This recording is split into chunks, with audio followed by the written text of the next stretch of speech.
guys, welcome to உங்கள் ருச்சி. இன்னைக்கு நம்ம வந்து ஒரு ஸ்பெஷலான ஒரு ரெசிபி தான் பார்க்க போறோம். அது என்னன்னா நம்ம எல்லாத்துக்குமே பிடிச்ச மக்ரூன்.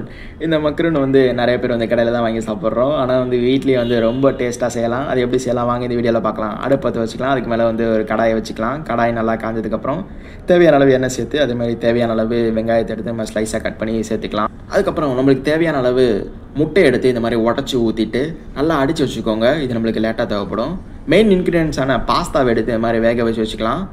அதே போல் 2 பச்சை மிளகா சேர்த்ததுக்கப்புறம் தக்காளி உங்களுக்கு தேவையான அளவு எடுத்து இந்த மாதிரி சேர்த்து கிண்டி விட்டுக்கோங்க.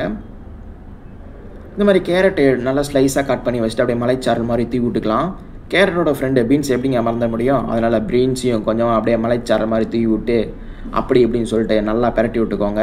பெரட்டும் போது கொஞ்சமாக கல் உப்பு சேர்த்திங்கன்னா சீக்கிரமாக வெந்துடும். நல்லா பரட்டினதுக்கப்புறம் மக்ரூனுக்கே ஸ்பெஷலாக இருக்க மசாலாவை வந்து நல்லா ஆட் பண்ணிக்கலாம். உங்களுக்கு தேவையான அளவு எவ்வளோ வேணுமோ ஆட் பண்ணிக்கோங்க.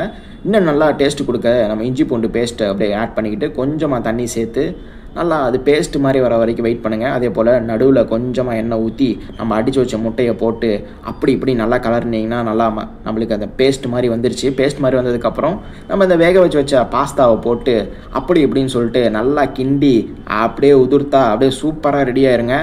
இன்னும் டேஸ்ட்டு கொடுக்கறதுக்கு நம்ம டொமேட்டோ கெச்சப் இருக்குது, அதை அப்படியே மேலே அப்படியே சேர்த்துக்கலாம். அப்படியே சேர்க்கும் போது நல்லா கீழே இருந்து அப்படியே மேலே எடுத்து விடுங்க. அப்புறம் நம்ம ஃபைனல் டச்சாக அப்படியே நம்ம கொத்தமல்லியை குட்டி குட்டியாக கட் பண்ணி மேலே அப்படியே மலைச்சாரல் மாதிரி போட்டு எடுத்து டேஸ்ட் பண்ணால் ஏங்க சூப்பருங்க ஃப்ரெண்ட்ஸ்.